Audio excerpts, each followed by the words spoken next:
Well, hello. Good morning. Welcome back. I'm Claire. This is Purple Poppy. Now, I've come back to you today with Build a Stash. Now, I've got to be honest and say, when I started this, the whole idea in my mind was to talk about, using the four things that I had listed on my pad, which were basically DigiKits, packaging, household packaging, used clothes, and book pages.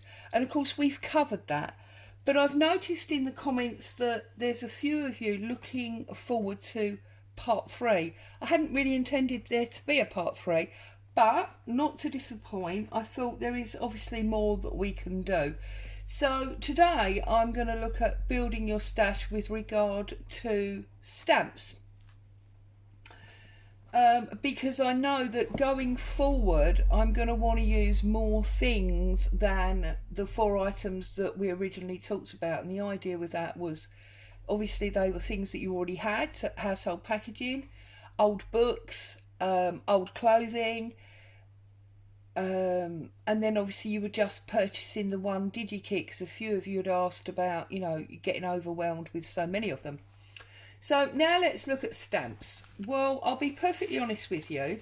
My philosophy on stamps is exactly the same as DigiKits.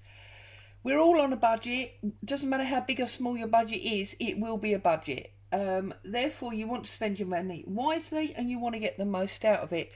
So as with the DigiKits and using, things that are universal that can be used again and again rather than very theme specific, the same with stamps. Now, I'm very, very bad with my stamps. You can see there's 4 or 5 missing, in fact 6 missing off of, because that one actually belongs there. In fact, the beetle I think is over here. Yeah, it is. There you go. Oh, look, there's 2 of them. See, I'm very bad with my stamps. I'm often working on 2 or 3 projects at once and they don't always get put away. Naughty Claire. That's better, and we're now only missing 2. Okay. Oh, actually 3, but anyway. So this one, for example, you have got the postage stamp outline that you can put this circle into to make a big postage stamp. You've also got this post outline that you can put the butterfly in. Plus, of course, you've got the sort of damaged wood that you can put the beetle on. You've also got an ink splat and various other little flying things. So you can use that in many ways again and again. So that is the sort of stamp set that I would consider vital, if you like. The other, now you can see I've cut this and I'll explain why.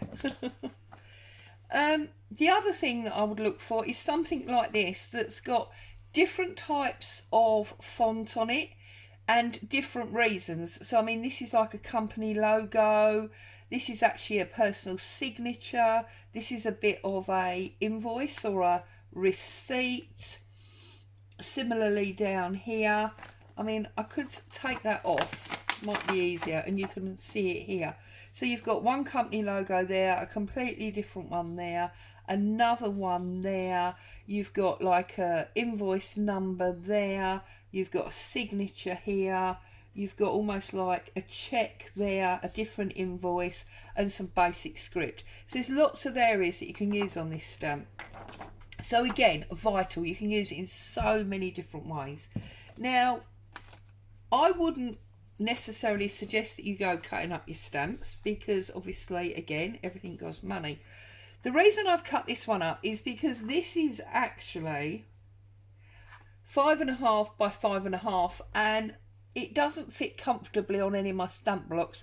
Those of you that see me use it, you will see that I have had it wrapped round and all sorts of things. So the other day I just got fed up with it and I did a zigzag, because I didn't obviously want a definite straight line, a zigzag up so that I could use, smaller areas. Now this particular one I know came from, it came from either Wish or AliExpress. It was about £2. They don't need to be expensive. You just have to be patient and wait for them to arrive, usually 4 or 5 weeks. This one was again the same thing, came from somewhere like AliExpress. This one is an alphabet. It's obviously only one half. I've got the other half over there, and you've got capitals and lowercase, and you've got numbers, and you know, question mark. You've got the I want to say semicolon, but obviously that's wrong. The speech marks. You've got the greater than or less than if you turn it around the other way. Got an exclamation mark there. So, you know, you've got all of those things and a big full stop. Again, you can use it again and again and again. I mean, you can get your stamp block. I'm obviously not going to probably do it very well talking to you here, and you might not even see because my stamp block is so filthy. But if you wanted, oh, let's see, the only word I can think of with these letters is put. So you can line it up on your board, or if you haven't got a board, you can line it up on a ruler, and you can put your letters on. Oh, where's my little T gone? PQRS, there's my little T. You can line it up on your board, and then,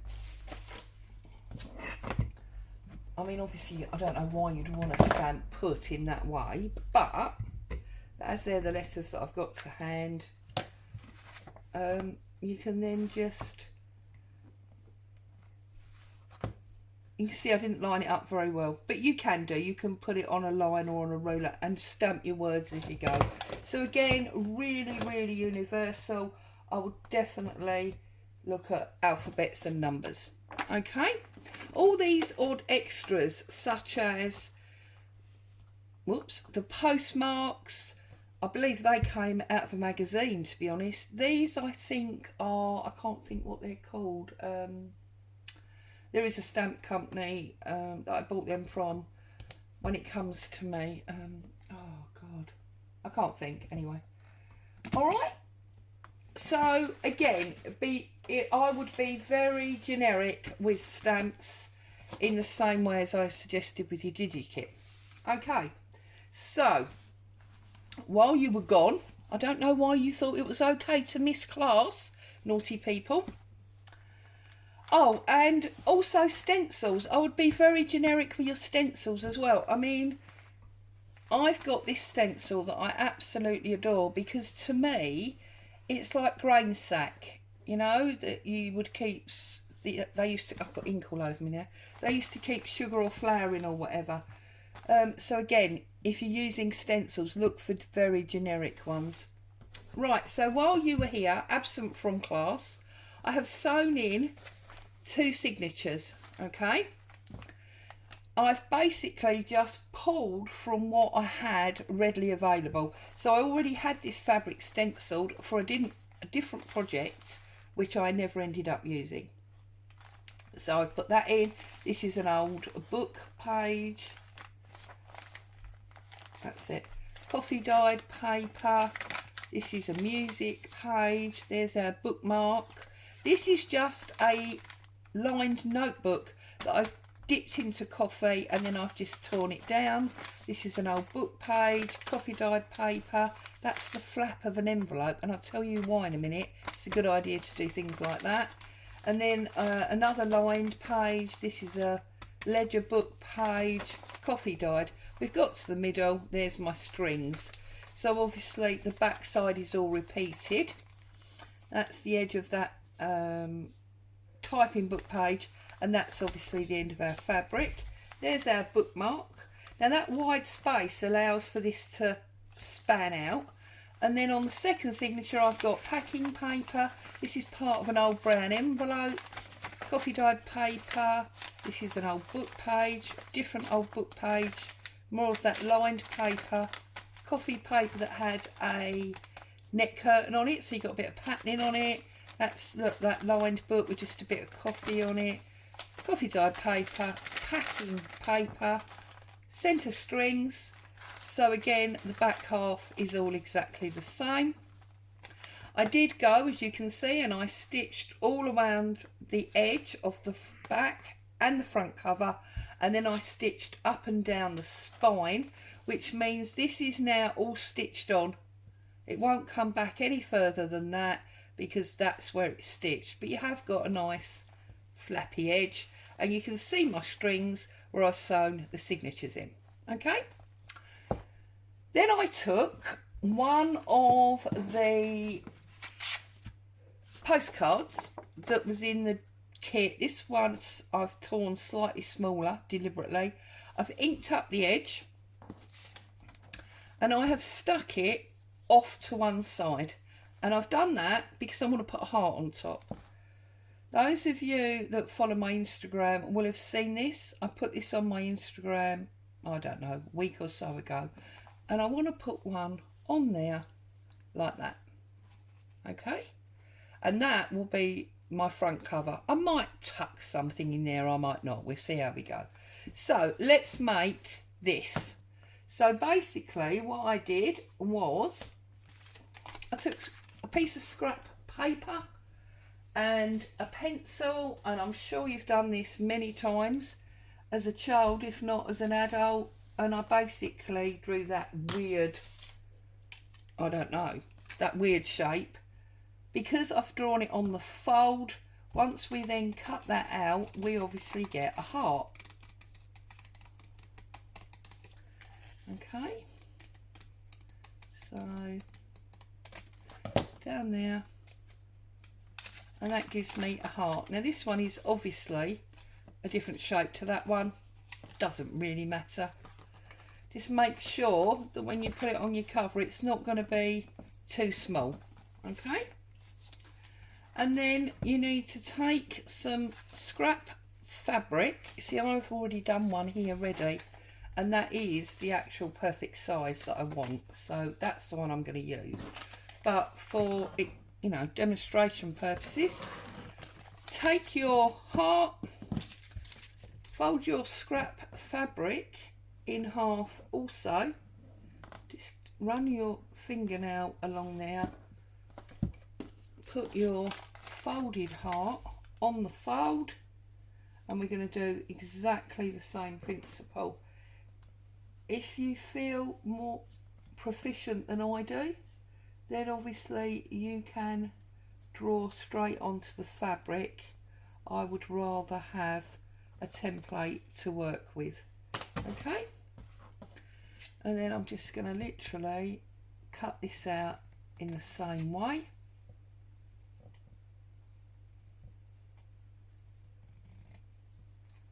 Oh, do you know what I didn't bring? I didn't bring a needle and thread. Oh well, I have to reach behind me and get one in a minute.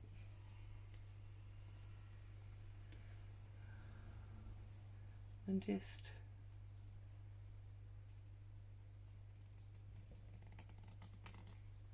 cut round there, and now you have got your fabric version. Could need a bit more of a point there really, so just bring that down a bit more. And there you go, there is our heart. Now this one I did do with wadding, purely because I've got wadding, because I used to do quilting. See, and I've got excuse me, fidgeting around getting stuff from under my desk. I've got bits of wadding, odd shaped, from when I used to journal, lying around.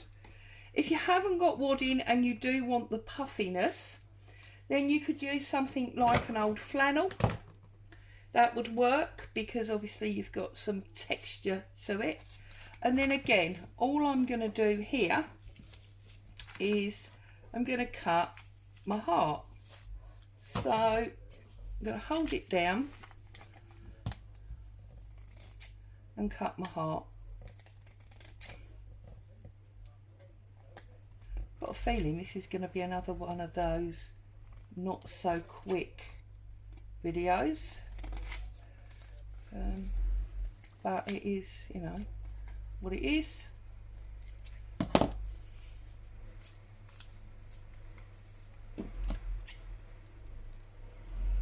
just trim round that side as well.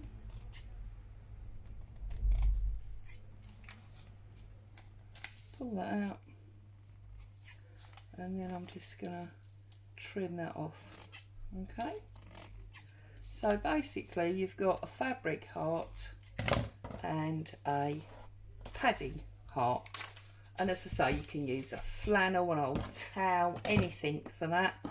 And then I'm just gonna put that on top there like that, and that is going to form the bases of my padded heart. All right, I'm just going to grab a needle and thread. Whoops. So there's my needle that I like to use, and my thread is actually the white cotton is in my sewing machine where I sewed it all. So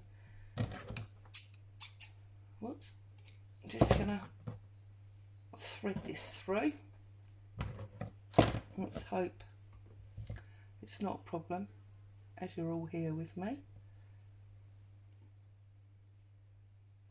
You know, threading a needle can sometimes be the bane of your life. Right, I'm going to thread this.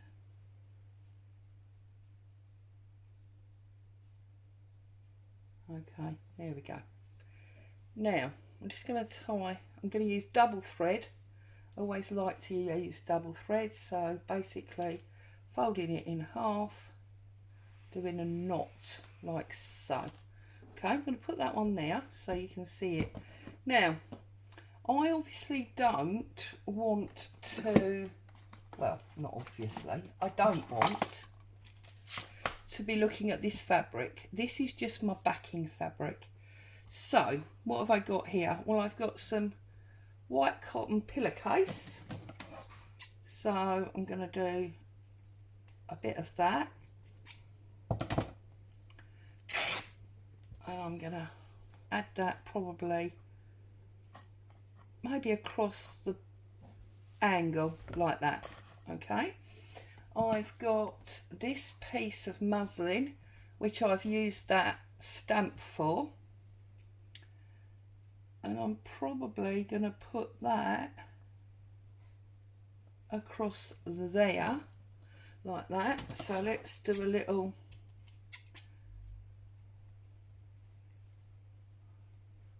tear line, which is going to be about there. Just build it up. That's what I'm doing. So I'm going to put it across there like that. Okay, and then I've got this piece of broad glaze, so I'm going to put that across there like that.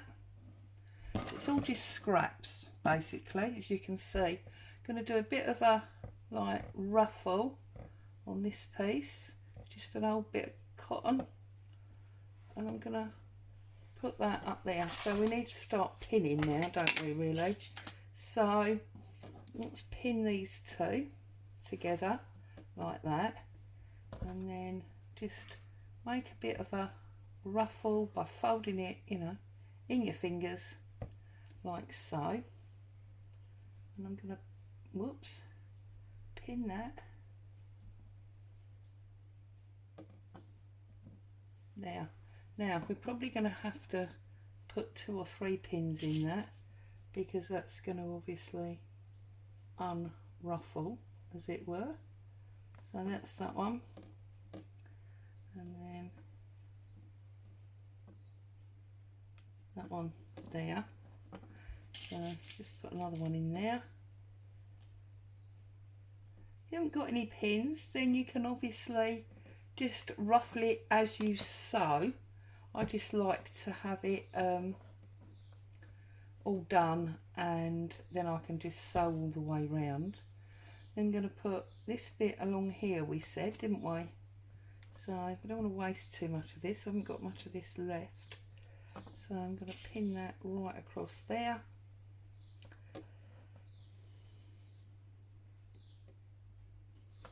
like so, and I'm going to cut that off there. Okay, and then we've got this piece of the net. That's the net that's at the top there, and I might just ruffle that in the centre there.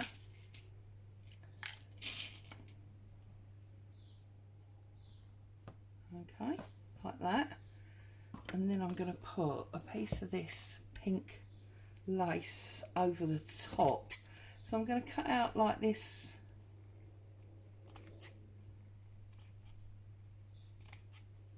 one sort of flower and its leaves, like that, from this pink top that we had the other day. Whoops.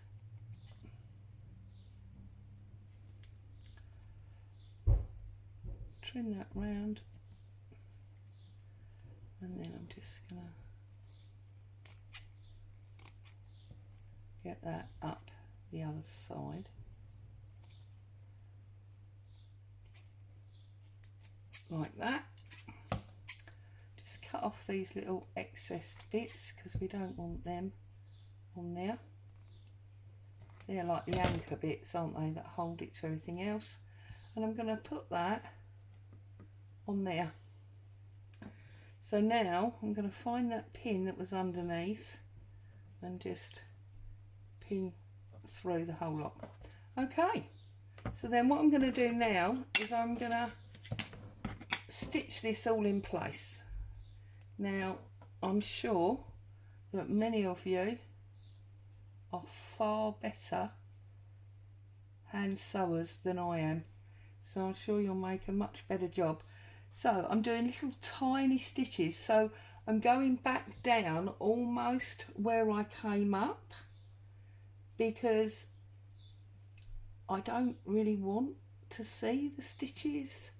I just want to make sure that it's held down, and I'm going as close to the edge as I can, and obviously making sure we don't get everything all caught up. So, nice deep breath, nice and calm, going gently, gently. There is no rush. Just take your time. Enjoy your crafting. I don't know about calm with all that banging in the background. I do apologise. Somebody a couple of doors up is obviously having new windows fitted, so not a lot I can do about that, I'm afraid. Okay, just go all the way around. Oops. Make sure you don't end up with a ruffle by over pulling. I know there's a number of you, you've told me before, that don't actually use sewing machines. You only hand stitch, so you will no doubt find this an absolute doddle. I do tend to use my sewing machine, A, because I'm not brilliant at hand sewing, and B, because it's quicker, if I'm honest, or I feel like it's quicker. Holding all that down, making sure that we get everything. So little tiny stitches that we hope you can hardly see. Okay.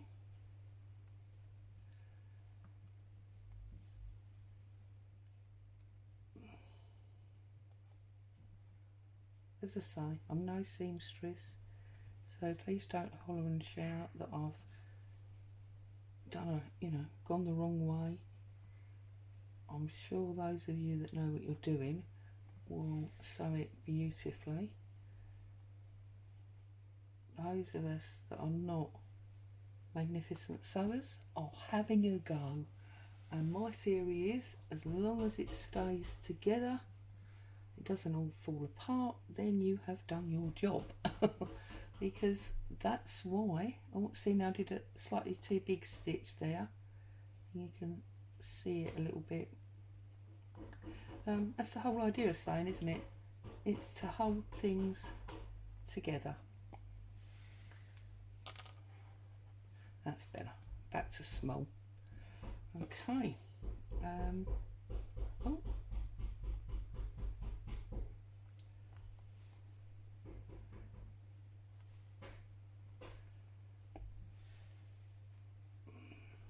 Now, there are loads of people that have done things like this. This is not new, you know, it's not unique. Loads of people have done it. So please don't, you know, think that I'm suggesting I've come up with something new and wonderful. It's not what I'm saying at all. This is just my take on it. Talking about things that other people have done, I don't know if you've seen a recent video by Louise Heinzel. I think she called it faux glass. Well, oh my goodness, I'm in love. I've got to make one of those, or something very similar anyway, my version of, as it were. Right, let's just see where we are, because we want to make sure that we come to the edge. Okay, so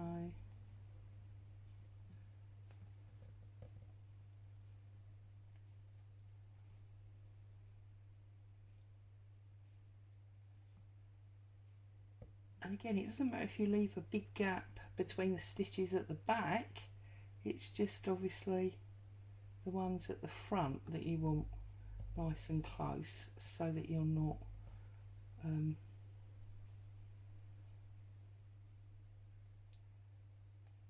seeing big white stitches on the front. Will obviously help if you struggle to do tiny stitches. It will help to have same colour thread rather than white. I'm doing white because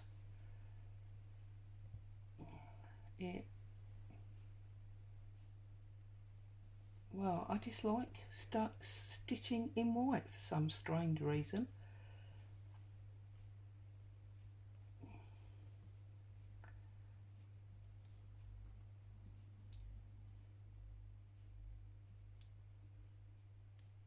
Got a knot there. That's better.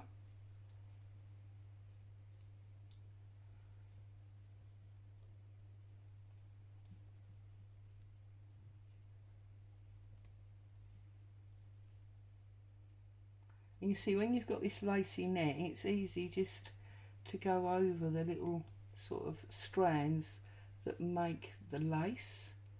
Okay, so that's that side, and you can see what I'm doing. Yeah, I feel like I should be saying I won't waste your time finishing it. I can finish it off camera, but then you tell me off that you like to see the whole process. So I'm going to try and go quickly so that you don't have to hang around too long if you don't want to.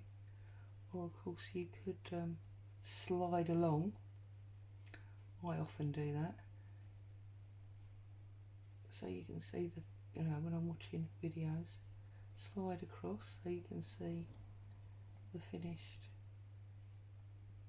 piece.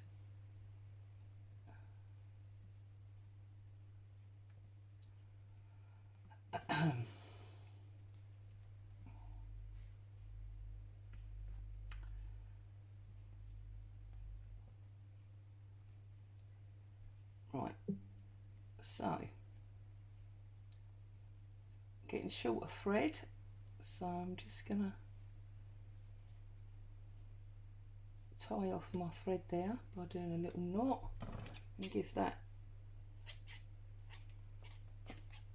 a cut. Now, for those of you that don't want to watch the rest, let's show you what I'm going to do now. So I'm just going to turn it on its back and I'm going to trim round the shape of the wadding or your blanket or your flannel or your towel, whatever it is you've used, just to bring all those oddments of fabric back. I won't obviously do this side because I've not stitched this side yet, but back to the shape of the heart, yeah, like that. And obviously that pin comes out because that's all solid, okay. And then what I did on the other one was I took a rusty safety pin, and I think on this one I'm going to put it,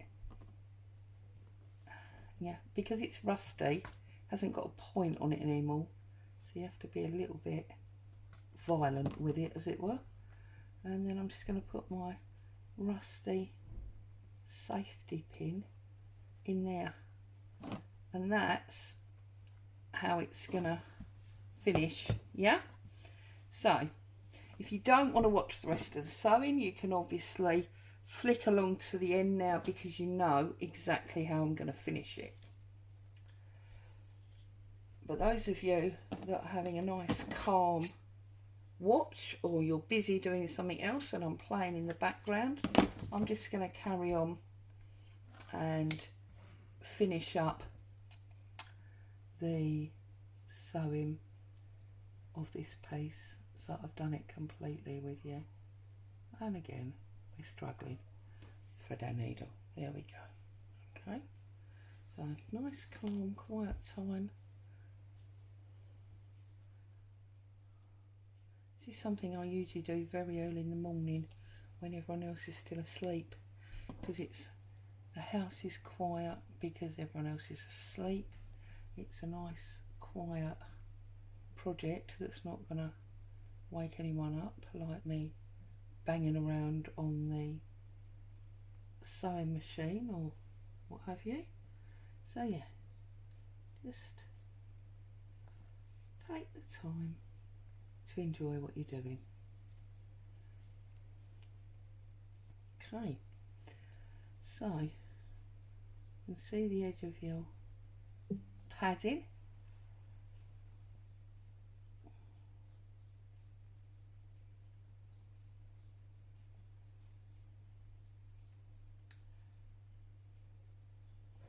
Just make sure you're on the edge. Keep those nice little stitches going.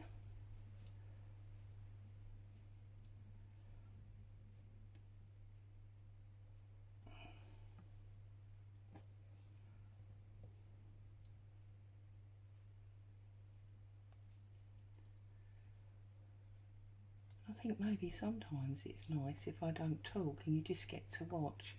I don't know about you, but I do watch some videos where people, I don't know, they don't like talking perhaps, which is fine. I understand that some people get sort of nervous talking, but because they don't want to talk, they play music. Now, music's lovely.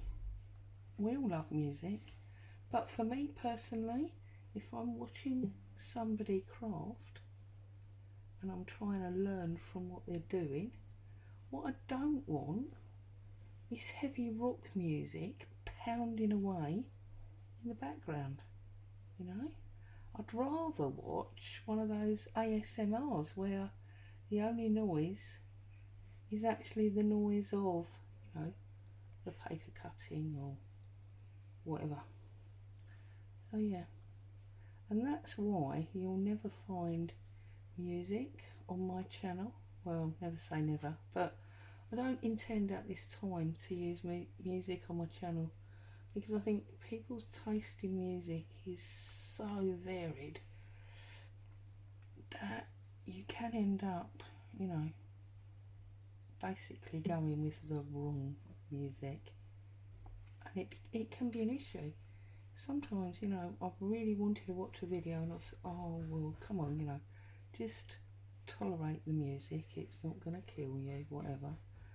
And no, I've really got all, you know, a headache by the time the video's finished, and I'm like,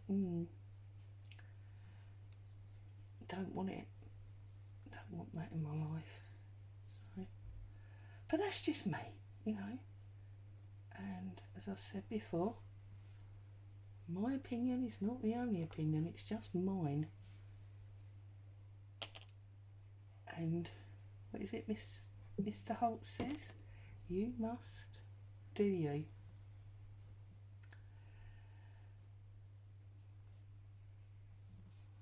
And you should do you, because the you bit of you is what makes you unique. It's what makes people, you know, like you, warm to you. Yeah, being you is very important. It's never good to change you to be like someone else. And if, you know, if people struggle with, oh, see now look, I took that pin out too early, didn't I? I'm just going to hold that now while I sew that down.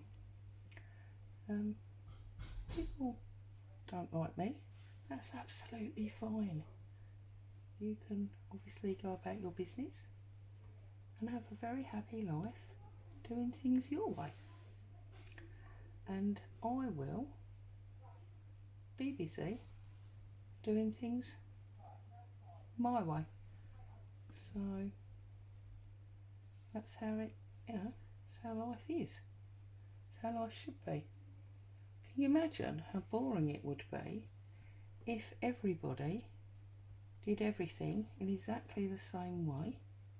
We'd all only be wearing black and white.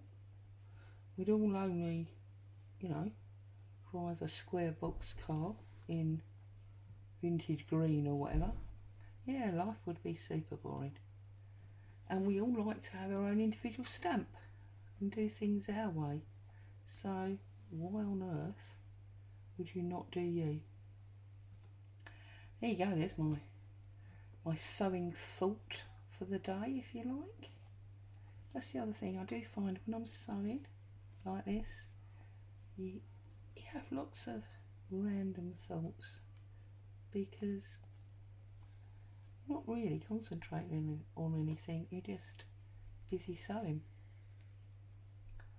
Right, I'm going to leave that tail end because obviously the safety pin is there, and I'm going to come right over.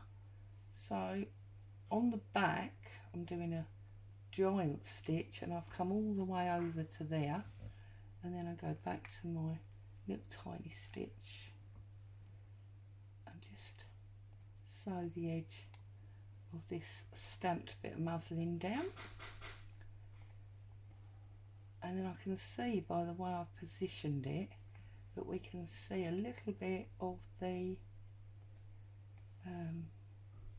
old cotton that's at the back. So I might have to consider whether I add something else at the top there.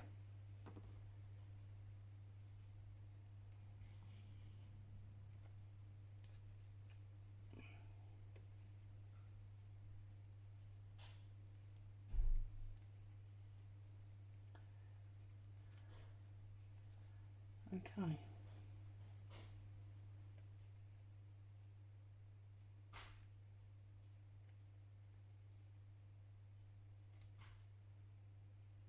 Right, let's finish this off on the back and put a little knot in this and cut that off. Okay, and take that pin out because obviously that's all sewn now, and there's another pin there.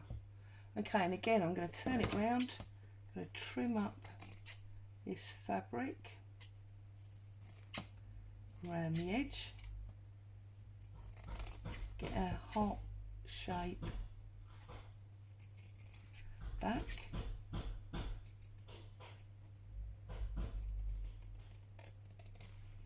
like so.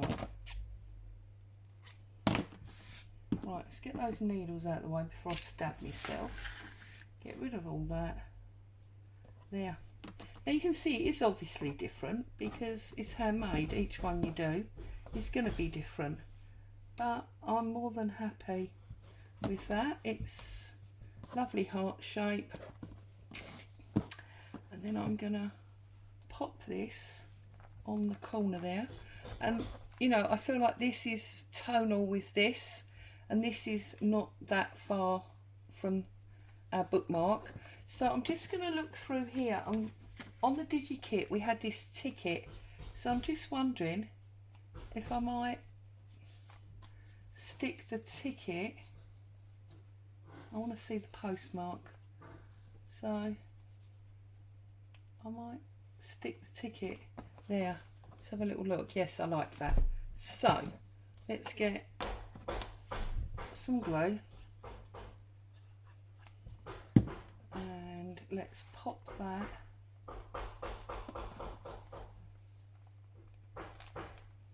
on the cover like so. Now I've used my cloud glue there, nice and strong. Okay, and then this one, now you have to, obviously because of the wadding, you need to be a little bit careful, but the wadding will save us getting those nasty glue spots coming through. Put the lid on there, and then I want to make sure that the bottom of the ticket is well and truly under the heart.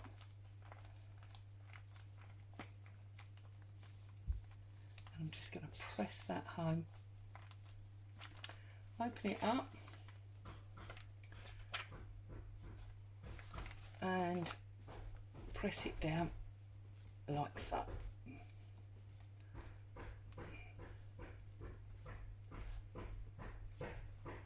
So now our front cover has got extra interest and is totally finished. Okay, we've got our signatures in. They're really easy. We just did them. This has obviously been number 3. I will come back and I will do number 4, and we will get some pockets and things inside on our signatures, and we will use up the rest of our DigiKit, and obviously we'll use some more of that pink lace. So as always, thank you so much for joining me. Hope you found some inspiration there. Stay safe. I'll be back with you again very soon. Bye bye for now.